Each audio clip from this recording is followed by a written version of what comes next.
Conductor हैं वो सभी में इसकी जरूरत होने वाली है। इसलिए टॉपिक जो है मैं यहीं से स्टार्ट करने वाला हूं। इस टॉपिक को अच्छे से समझते हैं अपन। ये फिजिकल क्वांटिटी होता क्या है, ठीक है। तो सबसे पहली बात इसको मैं डिफाइन करना चाहूंगा कि फिजिकल क्वांटिटी होता क्या है। कहते हैं कि यूनिवर्स का, ब्रह्मांड का वो क्वांटिटी जिसे अपन मेजर कर सकते हैं या वेट कर सकते हैं, उसी को अपन फिजिकल क्वांटिटी कहते हैं। यानी वैसी क्वांटिटी जिसे माप सको या तौल सको, उसको हम फिजिकल क्वांटिटी कहते हैं। चाहे मापा जाए या चाहे तौला जाए, दोनों हो रही तो बहुत अच्छी बात है, लेकिन कम से कम एक भी काम अगर हो गया तो भी हम उसको क्या कह देंगे, फिजिकल क्वांटिटी। बहुत अच्छा। तो मैं अगर इसको डिफाइन करना चाहूं तो मैं डिफाइन इजिली कर सकता हूं कि the quantity which can be measured और वेटेड कॉल्ड फिजिकल क्वांटिटी। बहुत अच्छा, डिफाइन कर दिया। लेकिन सच पूछा जाए तो आपको फिजिकल क्वांटिटी के बारे में ज्यादा समझ में नहीं आया, यानी डेफिनेशन देने से पूरा क्लैरिफाई नहीं हो पा रहा है ये एक्चुअली में फिजिकल क्वांटिटी है क्या। मैं अगर आपसे बोलूं फिजिकल क्वांटिटी क्या है तो तुम तुरंत ही बोल देते हो कि the quantity which can be measured और वेटेड कॉल्ड फिजिकल क्वांटिटी। लेकिन अगर मैं तुमसे पूछता हूं एग्जांपल क्या है, तो आइए जरा हम एग्जांपल की बात करते हैं। फिजिकल क्वांटिटी के एग्जांपल क्या होगा बच्चों, इस पे जरा सोचते हैं। बोलिए, मेरे हाथ में ये चौक है, क्या ये चौक फिजिकल क्वांटिटी हो सकता है? क्या मैं इसको माप सकता हूं या तौल सकता हूं? बोलो यस। मेजर कर सकता हूं, वेट भी कर सकता हूं।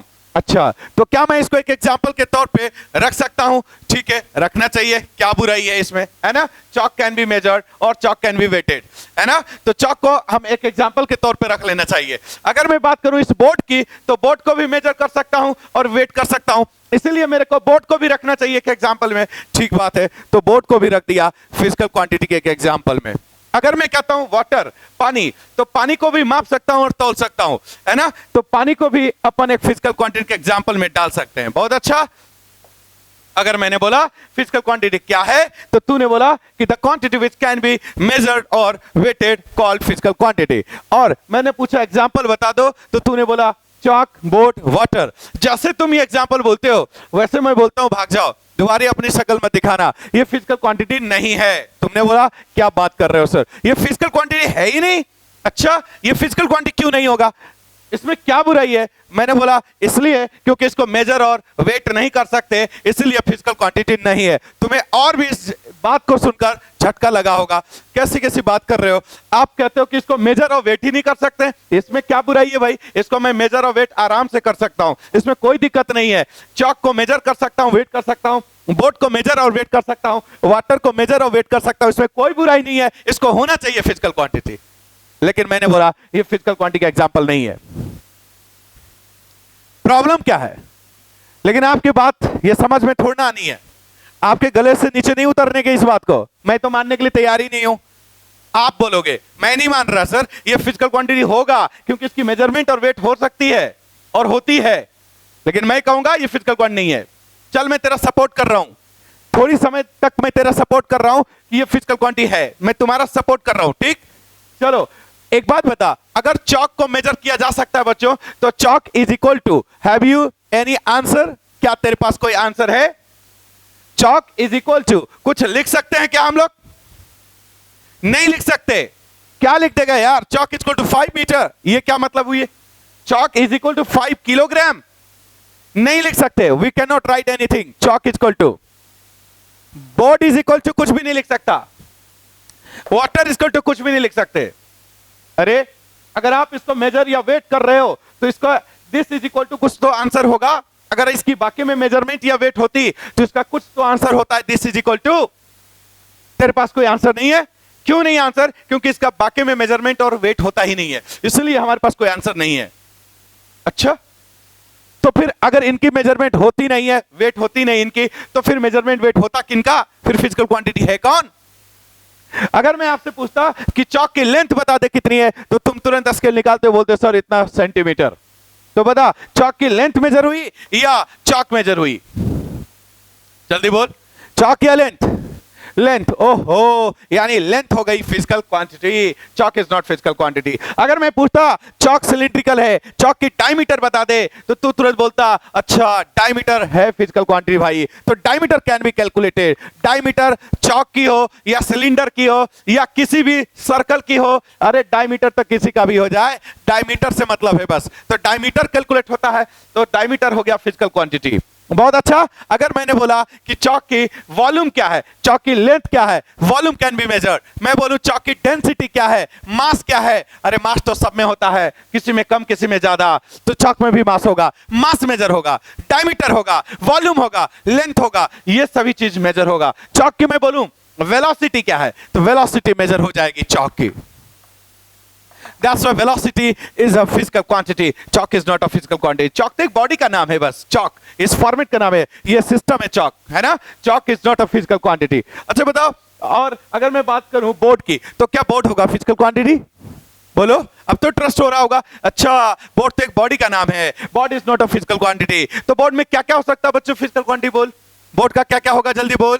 बोर्ड में क्या क्या होगी? बोल, बोर्ड की लेंथ होगी, अगेन वही सारी कहानी घिसी पिटी लेंथ। और क्या हो सकती है? बोलेगा बोर्ड का सर ब्रेथ भी हो जाएगा। अरे तो लेंथ और ब्रेथ तो एक ही चीज होता है, थोड़ी सी अंतर होती है। जो छोटी लेंथ होती है उसको नाम रख देते हैं ब्रेथ, है कि नहीं। अब देख, ये दोनों लेंथ दोनों ही डिस्टेंस है, एक्चुअली में ये दोनों दूरी है, दोनों ही डिस्टेंस है, लेकिन जो छोटी वाली लेंथ होती है उसका नाम ब्रेथ रख देते हैं, और जो बड़ी लेंथ होती है उसका नाम लेंथ रख देते हैं। आया? अच्छा, यानी लेंथ और ब्रेथ नहीं बोलने का, आप समझ गए। एरिया बोल दूं, बोर्ड का टेम्परेचर क्या, टेम्परेचर कैलकुलेट हो जाएगा, है ना। टेम्परेचर तो बोर्ड का की तेरी बॉडी का भी हो सकता है, किसी वाटर का भी हो सकता है, किसी मटेरियल का टेम्परेचर कैलकुलेट हो सकता है। तो temperature is a physical quantity, area is a physical quantity, length is a physical quantity. और क्या हो सकता है? तो बोर्ड में मास, तो मास भी मेजर हो जाएगा। अच्छा बता, बोर्ड में वेलोसिटी कैलकुलेट हो सकता है कि नहीं? बोर्ड की वेलोसिटी, बोर्ड में अगर मैं एक फिजिकल क्वांटिटी के नाम पर बोर्ड में अगर मैं सोचूं वेलोसिटी, क्या यह सही सोचना है कि गलत है? कोई गलत नहीं है। एक बात बता, तू यही सोच रहा होगा ना बोर्ड थोड़ा चलने का, बोर्ड तो चलेगा नहीं, तो बोर्ड की वेलोसिटी कैसे होगी? एक बात बता, मान लो इसके पास कोई रुपया पैसा नहीं है, सगुन के पास कोई रुपया पैसा नहीं है, ठीक है, कंप्लीट एकदम एम्प्टी है। ये बोलती है इसे, ए तेरे पास कुछ है बता, तो ये बोलती है पहला स्टाइल में, क्या बोलती है सुन लो, फर्स्ट स्टाइल में, हाँ है मेरे पास। नहीं, पहला स्टाइल बोलती है नहीं कुछ नहीं है मेरे पास, ठीक। पहला स्टाइल बोलती है नहीं है, बिल्कुल सही बोल रही है कि गलत बोल रही है? सही बोल रही है ना, नहीं वाकई में इसके पास कुछ नहीं है। ये बोलती है नहीं है मेरे पास कुछ नहीं है, फिर ये जिद्दी पकड़ लेती है, बोलती है नहीं नहीं बता नहीं यार कुछ है, फिर 2-3 बार बोलती है, ये बोलती है हाँ है। अब ये बोलती है हाँ है, तो वो बोलती है कितना है, तो बोलते है 0 है। अब लीजिए, बोला तो हाँ है लेकिन कितना है? 0 है। अरे भाई तो वेलोसिटी नहीं है तो क्या है? 0 है ना, 0 भी तो मेजरमेंट है ना, 0 भी तो कैलकुलेशन है। तो यानी वेलोसिटी नहीं कुछ है तो 0 है, और अगर ये बोर्ड गिर जाए तो वेलोसिटी होगी, चलने लगेगी तो वेलोसिटी होगी, है ना। एनीवे, कहने का मतलब मेरा बोर्ड की वेलोसिटी मेजर हो सकती है, ठीक बात। तो बोर्ड में वेलोसिटी भी ऐड कर सकता हूं। अच्छा, बोर्ड जिस मटेरियल से बना है उस मटेरियल की डेंसिटी क्या है बच्चों? वो density can be calculated, that's why density is also physical quantity. उसी तरीके से बच्चों पानी नहीं होगा फिजिकल क्वांटिटी, पानी में हाइट हो सकता है। वाटर अगर कंटेनर के अंदर है या रिवर में है, पॉन्ड में है, तो वाटर का हाइट क्या है साहब? हाइट मेजर हो जाएगी। वाटर का डेंसिटी क्या है, वाटर की टेम्परेचर क्या है, वाटर का विस्कोसिटी क्या है, कोफिशिएंट ऑफ विस्कोसिटी क्या है, समझ में आ गया। तो वाटर की फ्लो क्या है, वेलोसिटी क्या है, ये सब मेजर हो सकता है। वाटर नहीं मेजर होगा, water is not a physical quantity, water तो एक मटेरियल है, समझ में आ गया। अच्छा, तो फिजिकल क्वांटिटी के नाम पर ये धोखा था, ये सब बॉडी सिर्फ फिजिकल क्वांटिटी के नाम पे धोखा था। ये पैरामीटर्स को हम फिजिकल क्वांटिटी कहते हैं, ना कि बॉडी को कहते हैं। लेकिन आम भाषा में आम पब्लिक जो जनरली बोलती है कि physical quantity the quantity which can be measured और वेटेड, तो साहब ये हमारी बॉडी भी तो मेजर हो रही है। ऐसे अपन बात करते हैं कि नहीं, हे भाई इस रूम का मेजरमेंट कर लेना जरा, बात करते हैं जनरल टॉक में, है ना। तो ये रूम का मेजरमेंट कर ले, तो लगता है ना कि रूम मेजरमेंट अगर हो सकता है रूम की, तो रूम को होना चाहिए physical quantity, room should be physical quantity. लेकिन जानकर आपको ताजुब होगा, room is not a physical quantity. Room की लेंथ होगी, रूम का ब्रेथ होगा, रूम की सरफेस एरिया होगा, रूम की वॉल्यूम होगा, रूम का टेम्परेचर होगा, रूम का प्रेशर होगा। समझ में आया? ये सारा पैरामीटर्स होगा फिजिकल क्वांटिटी। इसी बात पर हम लोग अब एग्जांपल, अब तो 100% समझ में आ गया होगा आप लोग को कि फिजिकल क्वांटिटी एक्चुअली में क्या होता है। तो फिजिकल क्वांटिटी एक्चुअली में पैरामीटर्स होते हैं जिसको हम मेजर करते हैं या वेट करते हैं, समझ गए। वो बॉडी के अंदर मिलने वाली पैरामीटर्स है, बॉडी का पैरामीटर्स है। बॉडी एक्चुअली फिजिकल क्वांटिटी नहीं होता, क्लियर। तो हम डिफाइन कर सकते हैं फिजिकल क्वांटिटी को, क्या लिख सकते हैं बोलो? The quantity which can be measured और वेटेड कॉल्ड फिजिकल क्वांटिटी। और for example, 1 minute last, physics में तू तुम्हें जितने भी आज तक फिजिक्स में जितने भी तुम्हें आज तक फॉर्मूले से दर्शन हुए हैं, आंख बंद करो थोड़ी देर के लिए और सोचो कि आपको जितने भी फॉर्मूले नजर आए हैं वो सभी फॉर्मूले में कुछ ना कुछ टर्म्स हैं, दो तीन टर्म मिलकर एक फॉर्मूला बनता है बच्चों। वो सभी टर्म अपने आप में फिजिकल क्वांटिटी होता है। आप कोई भी एग्जांपल के तौर पे दे सकते हैं, कोई भी फॉर्मूला बताइए मुझे। Velocity is equal to displacement upon time, force is equal to mass into acceleration. आप मुझे बताओ इस फॉर्मूले के अंदर तीन टर्म है, एक फोर्स, एक मास और एक एक्सेलरेशन। क्या बताइए मास फिजिकल क्वांटिटी का एग्जांपल होगा कि नहीं होगा? बोल। अरे मास तुम्हारा हो चाहे मेरा हो, चाहे फैन की मास हो, चाहे वाटर की मास हो, मास किसी के भी हो, इलेक्ट्रॉन की मास हो या प्रोटॉन की, मास तो मेजर होती है ना, बात खत्म। मास एक फिजिकल क्वांटिटी है। एक्सेलरेशन तुम्हारी हो मेरी है, एयर की एक्सेलरेशन हो, बॉडी की एक्सेलरेशन किसी की भी हो, acceleration is also an example of physical quantity. Force तुम पर लग रहा, मेरे पे लग रहा, जिसकी भी फोर्स मेजर करनी है तो फोर्स फिजिकल क्वांटिटी का एग्जांपल है। मेरा कहने का मतलब फॉर्मूले में जितने टर्म है ये तीनों टर्म अपने आप में फिजिकल क्वांटिटी का एग्जांपल है। ये वेलोसिटी, डिस्प्लेसमेंट, टाइम, तीनों टर्म अपने आप में क्या है? फिजिकल क्वांटिटी का एग्जांपल आया। यानी जब भी तुम किसी भी फॉर्मूले की बात करता है तो उसमें जितने टर्मिनोलॉजी आपको नजर आते हैं वो सभी टर्म अपने आप में किसका एग्जांपल है? Physical quantity. क्लियर? लिख दे। The quantity which can be measured or weighted called physical quantity. For example, length, mass, time, energy, radius, radius भी लेंथ ही एक तरह का है ना, एरिया, वॉल्यूम, डेंसिटी। अब काइनेटिक एनर्जी बोल ले, कोई भी एनर्जी बोल ले, चेंज इन पोटेंशियल एनर्जी बोल ले। चलिए फर्स्ट टॉपिक हमारा फिनिश होता है फिजिकल क्वांटिटी। अब आगे आपको अच्छे से फिजिकल क्वांटिटी क्या होता है डिफाइन भी कर दिया, एग्जांपल भी आ गया। सेकंड टॉपिक बच्चों, नाम तो सुना ही होगा जो मैं नाम लेने वाला हूं। कौन सी नाम? नाम तो सुना ही होगा, मैग्नीट्यूड। इसकी नाम मैग्नीट्यूड का नाम सुना होगा। कोई बता सकता मुझे मैग्नीट्यूड क्या होती है? ये बहुत छोटे छोटे टर्म है जिसको हम अभी डिस्कस कर रहे हैं। मैग्नीट्यूड क्या होती है? कहते हैं कि मैग्नीट्यूड एक वैल्यू होती है। क्या होती है? मैग्नीट्यूड एक्चुअली में वैल्यू होती है, रिजल्ट होती है। और ये रिजल्ट या वैल्यू किसकी भाई? तो फिजिकल क्वांटिटी का। मैग्नीट्यूड तभी होगा जब कोई फिजिकल क्वांटिटी होगा। अगर कोई फिजिकल क्वांटिटी है तो मैग्नीट्यूड की बातें होगी, अगर कोई फिजिकल क्वांटिटी नहीं है तो मैग्नीट्यूड की बातें नहीं होगा। यानी जब जब कोई फिजिकल क्वांटिटी होगा तब तब हम मैग्नीट्यूड की चर्चा करेंगे। फॉर एग्जांपल, अगर मान लो कि मेरे पास लेंथ है तो लेंथ की मैग्नीट्यूड की बातें करूं तो हो सकता है। मैं बोलूं मास की मैग्नीट्यूड क्या होगी तो ये हो सकता है। मैं बोलूं टेम्परेचर का मैग्नीट्यूड है कि नहीं है, हाँ होगा। क्या मैं बात करूं क्लासरूम की मैग्नीट्यूड, क्या ये हो सकता है? ये गलत कहना है या सही है? गलत कहना है। मैं बोलूं कार की मैग्नीट्यूड, गलत की सही। मैं बोलूं कार की वेलोसिटी का मैग्नीट्यूड, गलत की सही?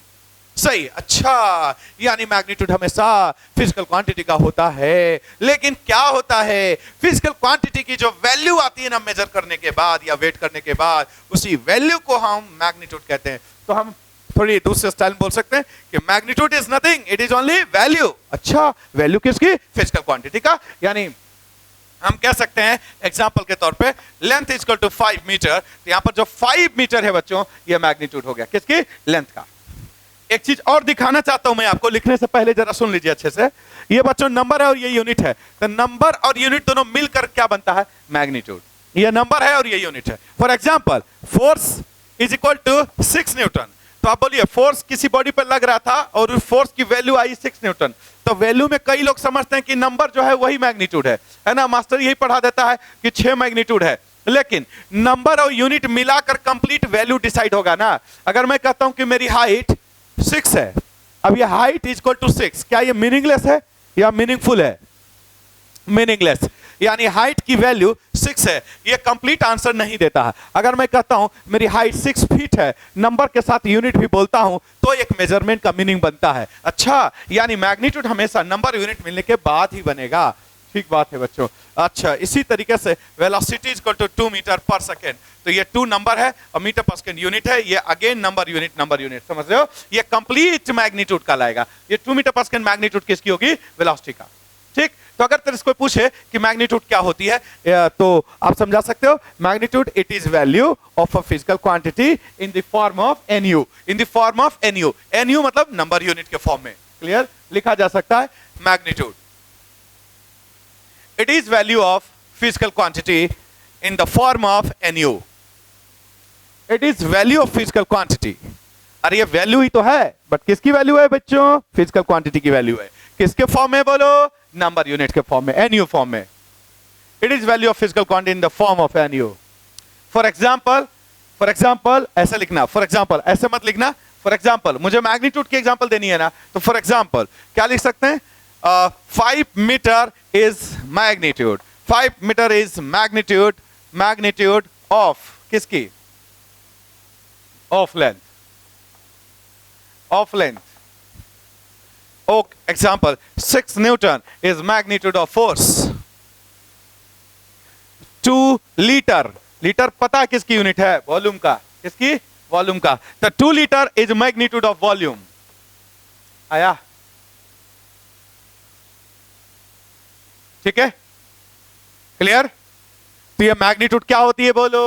फिजिकल क्वांटिटी की वैल्यू। बहुत अच्छा, चलिए एग्जाम्पल लिख दिया। मैग्नीट्यूड समाप्त, फिजिकल क्वांटिटी समाप्त, मैग्नीट्यूड समाप्त, ये दोनों अच्छे से आ गया। अब अपन तीसरा टॉपिक जो मैं इंट्रोड्यूस करने जा रहा हूं आपके सामने, वो है operation of magnitude. Operation of magnitude, short में लिखा ओम, आप पूरा शॉर्ट में मत लिखना, पूरा लिखना। ऑपरेशन ऑफ मैग्नीट्यूड, क्या बात कर रहा हूं? Operation of magnitude. सबसे पहली बात हम यहां पर जो लिखे हैं वो लिखे हैं ऑपरेशन ऑफ मैग्नीट्यूड, यानी मैं मैग्नीट्यूड का ऑपरेशन करने जा रहा हूं। लेकिन इससे पहले मैं आपको यह समझाना चाहता हूं कि ऑपरेशन का मतलब क्या होता है, ऑपरेशन क्यों करते हैं। ऑपरेशन एक कॉमन टर्म है, ऑपरेशन एक कॉमन वर्ड है। ऑपरेशन हम करते हैं क्यों? कहते हैं चलो भाई ऑपरेशन करते हैं। ऑपरेशन करने का बेसिक जो मोटो होता है बच्चों, यानी जनरली 2 मोटो होता है, यानी 2 बेनिफिट्स मिलते हैं अपने को, 2 फायदे मिलते हैं ऑपरेशन करने से। पहले ऑपरेशन करने से जो फायदा मिलने वाला है, यानी जो हमको इंफॉर्मेशन मिलेगा ऑपरेशन करने से। आप कई लोग समझते हैं ऑपरेशन तो डॉक्टर साहब ही करते हैं सिर्फ। अरे ऑपरेशन तो कोई भी कर सकता है ना। ऑपरेशन का मतलब एनालिसिस करना, उसके बारे में डिटेलिंग करना। मैं कहता हूं कि ऑपरेशन करना है मुझे, इसका मतलब है कि उस चीज का, जिस भी चीज का तुम ऑपरेशन की बात कर रहा है, उससे तेरे को 2 इंफॉर्मेशन मिलेगा। पहला इंफॉर्मेशन मिलेगा कि वो चीज कितने पार्ट से मिलकर बना है, मानते हो कि नहीं? चाहे तू किसी भी चीज का ऑपरेशन कर ले, उससे तेरे को पहला अपन को इंफॉर्मेशन मिलेगा कि वो चीज इतने पार्ट से मिलकर बना है। दूसरा इंफॉर्मेशन ये मिलता है कि वो पार्ट आपस में कनेक्टेड कैसे है। जो पार्ट है, मान लो कोई सिस्टम है, वो 3 पार्ट से मिलकर बना है, वो तीनों पार्ट एक दूसरे से कैसे जुड़ा हुआ, क्या रिश्ता है between the parts, relation between the parts. समझ गए? अच्छा, यानी यहां पर ऑपरेशन मैग्नीट्यूड का होगा। इसका मतलब आपको इशारा किसकी तरफ है आप समझ गए होंगे कि यहां पर ऑपरेशन करने वाला हूं मैग्नीट्यूड का। इसका मतलब अपने को यहां इंफॉर्मेशन मिलने वाली है। एक तो मैग्नीट्यूड कितने पार्ट से मिलकर बना है, और दूसरी बात वो पार्ट आपस में कैसे रिलेटेड है, क्या रिलेशन है पार्ट्स में। अच्छा, मानते हो कि नहीं बोलो? तो बच्चों ऑपरेशन मैग्नीट्यूड का होगा तो हमको 2 इंफॉर्मेशन मिलेगा। एक पहला इंफॉर्मेशन ये मिलेगा कि वो मैग्नीट्यूड कितने पार्ट से मिलकर बना है, और दूसरा इंफॉर्मेशन वो जो पार्ट से मिलकर बना है वो आपस में एक दूसरे से कैसे रिलेटेड है, क्या रिलेशन है। शुरुआत करते हैं, ऑपरेशन थिएटर में लेकर चलते हैं मैग्नीट्यूड को। ये रहा फिजिकल क्वांटिटी और ये रहा मैग्नीट्यूड। तुम कहोगे कि सर फिजिकल क्वांटिटी को क्यों लाया ऑपरेशन थिएटर में, तो मैग्नीट्यूड को खाली लाके आना चाहिए ना, क्योंकि ऑपरेशन तो मैग्नीट्यूड का हो रहा है। बट आपको इतना तो ज्ञान होना चाहिए कि मैग्नीट्यूड बिना फिजिकल क्वांटिटी के जाएगा ही नहीं, है कि नहीं? जैसे अगर आपको नाक का ऑपरेशन कराना है तो नाक को खोल के लेके नहीं जाएंगे ऑपरेशन थिएटर में, भाई ऑपरेशन करा के लगा दिए, जैसे टायर पंचर होता है खोल के लगा दिए। सेम हालत है। मैग्नीट्यूड फिजिकल क्वांटिटी अलग हो ही नहीं सकता। मैं बोलूं 5 मीटर, मैग्नीट्यूड किसकी? लेंथ की है ना, तो साला लेंथ भी तो जाएगा साथ में। अच्छा, ओके, ऐसी बात है। चलिए ठीक है, फिजिकल क्वांटिटी को साथ में ले लिया बच्चों, लेंथ ले लिया, फिजिकल क्वांटिटी के नाम पर मैग्नीट्यूड बता दे। फॉर एग्जांपल के तौर पे 5 metre, 2 centimetre if record in centimeter unit. Okay, 5 meter is magnitude of length and 2 centimeter is also magnitude of length. Mass, किसी भी बॉडी का मास 6 kg और 2 ग्राम, किसी की मास ज्यादा किसी की कम. For example force 3 newton 8 dyne. Dyne भी यूनिट होती है, पता है कि नहीं? ओहो, फोर्स की यूनिट होती है डाइन. बहुत अच्छा. जैसे लड़कियों को चिढ़ाना हो तो बोलते हैं न्यूटन. Hello Newton. 1 न्यूटन में 10 पे पावर 5 डाइन. पता है इतनी डाइन, समझ गए? पहले तो खुश हो जाती है लड़कियां. नहीं, 1 न्यूटन मतलब 10 पे पावर 5 डाइन, इतनी इक्विवेलेंट डाइन है. समझ गए? अच्छा, हम बोलते हैं यहां पर वेलोसिटी. बच्चों वेलोसिटी मीटर पर सेकेंड में 2 मीटर पर सेकेंड है ना, and 3 kilometre per our. 3 kilometre per our. चल ठीक है, बताना. ये सब मैग्नीट्यूड है, ये इनके फिजिकल क्वांटिटी है बच्चों. ठीक, ऑपरेशन शुरू करते हैं. ये मैग्नीट्यूड है बच्चों, ये सब मैग्नीट्यूड है किनके? फोर्स के. 2 metre per second, 3 kilometre per hour. These are the magnitude of velocity. ये मैग्नीट्यूड है किनके? वेलोसिटी के. चलिए, ऑपरेशन थिएटर में लेके आ चुका हूं पूरी सेट को. अब हम ऑपरेशन शुरू करते हैं. ये शुरू हो जाता है ऑपरेशन. ये लीजिए, पांच पांच पांच पांच पांच पांच पांच पांच हो गया. अच्छा, ये बता, ये पूरी मैग्नीट्यूड 2 हिस्सों में बट गया. और ये तो, ये असमेल तो तुम्हें पहले से आ ही रहा था. ये तो मैंने डेफिनेशन में ही बोल दिया था कि मैग्नीट्यूड एनयू के रूप में होता है. ये तो वही असमेल आ रही थी कि क्या होने वाला है. सही बात है कि नहीं? अच्छा, तो ये 2 पार्ट में मिलकर बना. पहला part number number number number number number, और दूसरी part unit unit unit unit unit unit. समझ में आया? अच्छा, यानी हर मैग्नीट्यूड 2 पार्ट से मिलकर बनता है, एक नंबर और एक यूनिट. क्या मैं इसी बात को ऐसे लिख सकता हूं शॉर्ट में? ऑपरेशन ऑफ मैग्नीट्यूड हमारा टॉपिक है और हमने ऑपरेशन करके दिखा दिया, और इंफॉर्मेशन नोट करने की बारी है. तो अब मैं इसको ऐसे लिख सकता हूं बच्चों कि magnitude of a physical quantity is made up of 2 parts, one is number and another is unit. But ऐसा मैं नहीं लिखना चाहता, बच्चा नहीं हूं, इसलिए अपन शॉर्ट में लिख सकते हैं. क्या एक फॉर्मूला के फॉर्म में डिजाइन कर सकता हूं? Magnitude is equal to N into U. चमका क्या बोल देख, magnitude is equal to N into U. Hello, N number है, यू यूनिट है, यानी नंबर और यूनिट मिला के प्रोडक्ट को मैग्नीट्यूड कहते हैं. आप देख लो, इस पूरे को मैग्नीट्यूड कहता हूं. ये नंबर है, ये यूनिट है. नंबर और यूनिट का प्रोडक्ट को, पूरे को क्या बोलता हूं? मैग्नीट्यूड. अच्छा, this is magnitude is equal to N into U. आया? ठीक. ऑपरेशन ऑफ मैग्नीट्यूड करने से पहले इंफॉर्मेशन जो मुझे मिलना चाहिए था वो मिल गया कि मैग्नीट्यूड कितने हिस्सों से मिलकर बना है. एक हिस्सा नंबर और दूसरा यूनिट. अब दूसरी जो तैयारी करने जा रहा हूं, नंबर यूनिट में रिलेशन क्या है उसकी मैं तैयारी करूंगा कि नंबर यूनिट में क्या रिश्ता है, नंबर यूनिट पर कैसे डिपेंड करता है relation between number and unit. Hello, relation between parts. तो पार्ट का नाम नंबर और यूनिट है ना, तो relation between number and unit topic यही है. सुन ले, टॉपिक हमारा ऑपरेशन ऑफ मैग्नीट्यूड ही है, उसी के अंदर ये इंफॉर्मेशन चल रहा है. 2 इंफॉर्मेशन लिखना था ना, एक तो ये मिल गया, दूसरा relation between number and unit. ये मैं मिटाता हूं, आपने नोट कर लिया होगा. Operation of magnitude he topic चल रहा है बच्चों अभी, लेकिन उसके अंदर दूसरी इंफॉर्मेशन हमें लिखनी है. वो ये जानना है relation between number and unit. रिश्ता, रिलेशन, संबंध, relation between number and unit. Short में लिख रहा हूं N and U. N stand for number and U stand for unit. जब relation between number and unit की बात करता हूं तो पहले मैं रिलेशन के बारे में थोड़ा सा बात करूंगा आपसे कि रिलेशन एक्चुअली क्या क्या हो सकता है. साइंस और मैथमेटिक्स के अंदर किस टाइप के रिलेशन होते हैं. रिलेशन बहुत तरीके का होता है. मान लीजिए कि हमारे पास 2 क्वांटिटी, एक वाई और एक्स. मैं कहता हूं कि वाई एक्स पर डिपेंड नहीं करता. वाई एक्स में डिपेंड नहीं करता मतलब वाई और एक्स में कोई रिलेशन नहीं है. हेलो, वाई एक्स पे डिपेंड नहीं करता मतलब वाई एक्स में कोई रिलेशन नहीं है. वाई एक्स पर डिपेंड करने लग गया साहब तो यानी वाई एक्स में रिलेशन आ गया. आप अपने घर वालों पे डिपेंड करते हो यानी मम्मी पापा पे डिपेंड करते हो तो आपका मम्मी पापा के साथ एक रिलेशन है, उसका नाम है. अगर आप डिपेंड नहीं करो, मम्मी पापा पे डिपेंड नहीं करे किसी भी तरीके से, चाहे इमोशनली हो चाहे इकोनॉमिकली हो, तो आपके मम्मी पापा में कोई रिलेशन नहीं होगा. इंडिपेंडेंट आइडेंटिटी हो जाओगे सभी, होगा ना. अगर मैं कहता हूं कि वाई एक्स पर डिपेंड करता है, इसका मतलब एक्स को तनिक भी चेंज करूंगा तो वाई चेंज कर जाएगा. यानी एक्स को छेड़ने से वाई छिड़ जाएगा, यानी वाई एक्स में एक रिलेशन है। यानी एक्स को मैं बदलूं तो वाई बदल जाएगी, इसका मतलब वाई एक्स में रिलेशन है। अगर मैं एक्स को घटाऊं बढ़ाऊं बदलूं वाई पे कोई फर्क नहीं पड़ता, इसका मतलब वाई एक्स में कोई रिलेशन नहीं है। ठीक बात। रिलेशन मैथमेटिक्स के अंदर जैसा कि आपने सुना है बचपन से क्लास 9 से कि दो तरह का होता है, एक डायरेक्टली और एक इनवर्सली प्रोपोर्शनल। यानी अगर ऐसा लिखता हूं तो इसको क्या पढ़ता हूं, इसको क्या पढ़ेंगे आप, y is directly proportional to x, इसको पढ़ेंगे y is inversely proportional to x। सच पूछा जाए तो यह सिंबल का नाम होता है साइन ऑफ प्रोपोर्शनलिटी बच्चों, साइन ऑफ प्रोपोर्शनलिटी। अगर सिंपल ऐसे लिखा रहे ना तो इसको बोलते हैं साइन ऑफ प्रोपोर्शनलिटी। यानी एक क्वांटिटी को दूसरे क्वांटिटी के साथ रिलेशन को कनेक्ट करने के लिए यह साइन ऑफ प्रोपोर्शनलिटी लाया जाता है। समझ गए? अच्छा, यही दो नामों से बदनाम है, कई बार डायरेक्टली और कई बार इनवर्सली।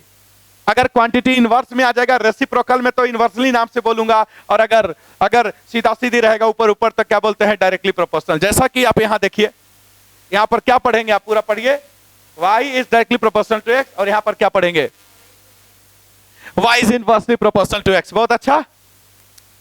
लेकिन मैं आपसे एक चीज पूछना चाहता हूं, मैं इस पे तभी आऊंगा जब इसका कुछ कंक्लूजन क्लियर कर लेंगे अपन तब। हालांकि ये 10th क्लास की बात है, लेकिन फिर भी मुझे नहीं पता कि तुम्हें कितना आता है, और आता है तो अच्छी बात, नहीं आता है तो भी अच्छी बात, फिर भी जान ले। ठीक है, y is directly proportional to x। बच्चों मुझे एक बात बताओ कि y इक्वल टू, अगर ये सिंबल साइन ऑफ प्रोपोर्शनलिटी हटा के साइन ऑफ इक्वलिटी अगर मैं लगाऊं तो यहां पर कांस्टेंट लाना पड़ता है k इंटू एक्स। और अगर मैं y इज इक्वल टू ये साइन ऑफ प्रोपोर्शनलिटी हटा के साइन ऑफ इक्वलिटी लगाऊं, अगेन k लाना पड़ता है, तो k इंटू 1 k हो गया, k बाई एक्स लिख सकता हूं। तो मैं आपसे यह जानना चाहता हूं पहली बात कि यहां पर k क्यों लगाया जाता है, k कहां से आता है। यानी जब भी साइन ऑफ प्रोपोर्शनलिटी हटा के साइन ऑफ इक्वलिटी आप लगाते हैं तो k क्यों लाना पड़ता है, चाहे इनवर्सली में हो चाहे डायरेक्टली में हो। हालांकि ये 10th क्लास की कंसेप्ट है, लेकिन फिर भी थोड़ा सा जान लेते थोड़ा मजा आएगा जानने में। आइए जानते हैं। पहले मैं इसके लिए एक चार्ट लेकर समझाने की कोशिश करूंगा। y is directly proportional to x, y is directly proportional to x के लिए एक मतलब पहले आपको मैं समझाना चाहता हूं कि y is directly proportional to x कह देने का मतलब क्या होता है बच्चों। अगर आप कहते हो कि y is directly proportional to x, इसका मतलब होता है x बढ़ेगी तो y बढ़ेगी, x घटेगी तो y घटेगी। बट इतना कहने से भी कुछ ज्यादा क्लियर नहीं होता, सच पूछा जाए तो। अगर मैं इतना बोलकर तुम गायब हो जाऊं तो तुम्हें ज्यादा कुछ क्लियर नहीं होगा। क्या क्लियर हो गया, तुम्हें इतना बोल दिया x बढ़ेगी तो y बढ़ेगी, x घटेगी तो y घटेगी, लेकिन ये कांस्टेंट क्यों आया ये पूरा का पूरा अच्छे से क्लियर नहीं हो पाया। कैसे बढ़ेगी ये जरा बताओ। तो अब सुन ले, y अगर x के डायरेक्टली प्रोपोर्शनल हो जाए तो इसका मतलब y x पर डिपेंड करने लगा। और कैसे करने लगा, इस तरीके से करने लगा जिससे कि अगर x डबल हुई तो y डबल होगी, अगर x डबल होगी तो y डबल होगी, अगर x ट्रिपल हो गई तो y ट्रिपल हो जाएगी, अगर x 4 टाइम्स हुई तो y 4 टाइम्स हो गई, अगर x 6 टाइम्स हो गई तो y 6 टाइम्स होगा। अच्छा जी, ऐसे रिश्ता को हम कहते हैं डायरेक्टली प्रोपोर्शनल। ठीक बात। तो आइए जरा एक चार्ट बनाते हैं, y और इसमें x, y और x। बोलिए x का रेंडमली कोई भी वैल्यू ले लीजिए, कोई भी बताइए, एक एक्सपेरिमेंट कर रहे हैं, x का कुछ वैल्यू डाले होंगे, 6, चलिए 6, y का कुछ वैल्यू बोलिए, 6, कुछ भी बोल दीजिए, 7, चलो बोल दिए, ठीक बात। अभी मैंने y की वैल्यू 7 और x की वैल्यू 6, जब x की वैल्यू 6 लिया तो y की वैल्यू 7 है। x की वैल्यू जब 6 डाला होगा तो y की वैल्यू 7 मिला, एक रिलेशन होगा उसके हिसाब से ये मिल रहा होगा। अब वो इक्वेशन क्या है हम नहीं बता, समझ रहे हो, बट x डाला 6 तो y 7 मिली। x अगर डबल कर दें तो 12 हो जाएगा, तो y कितनी हो जाएगी। इसकी इज्जत को तो मानना पड़ेगा ना भाई, इसकी रिलेशन का तो विश्वास के हिसाब से रिलेशन जो है उसको हिसाब से बदलना ना पड़ेगा इसको। x अगर डबल हो गई तो y डबल होना ना पड़ेगा, तो x डबल कर दिए तो y डबल हो गया, x ट्रिपल कर दीजिए 18 हो गया तो y 21 हो गया, x कर दीजिए 4 टाइम्स 24 हो गया, 6 4 जा और 7 4 जा 28 हो गया। अब आप मुझे बताइए कि x बदल रही है तो y भी बदल रहा है, बहुत बढ़िया, अच्छा लग रहा है। अब बदल सिर्फ इतना कह देता तो काम नहीं चलता, मैं बोलता x भैया 6 7 8 9 हो रहा है और तो y भी 7 8 9 हो रहा है ऐसे, तो ये क्या ऐसी रिश्ता को हम डायरेक्टली प्रोपोर्शनल कहते हैं? नहीं, ऐसी रिश्ता को हम डायरेक्टली प्रोपोर्शनल कहते हैं। सिर्फ इतना कह देने से काम नहीं चलेगा, ये बढ़ेगा तो वो बढ़ेगा, कैसे? तो जितना टाइम्स वो होता उतना टाइम्स ये होगा।